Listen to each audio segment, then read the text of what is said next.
যে ব্যক্তি প্রত্যেক শুক্রবারে জুম্মার দিন সূরা কাহাফ একবার পড়বে, আল্লাহ তাআলা তাকে 3টা ফজিলত মর্যাদা দান করবে।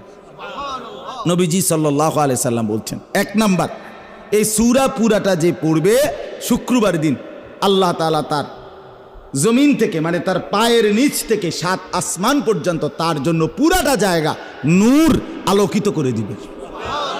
2 নাম্বার, পরবর্তী শুক্রবার পর্যন্ত 8 দিন সে যাবতীয় ফিতনা, যাবতীয় মুসিবত থেকে নিরাপদ থাকবে।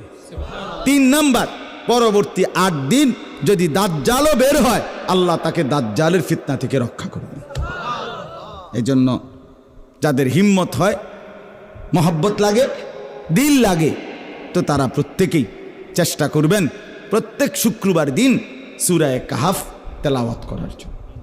আল্লাহ তাআলা তৌফিক দান করেন।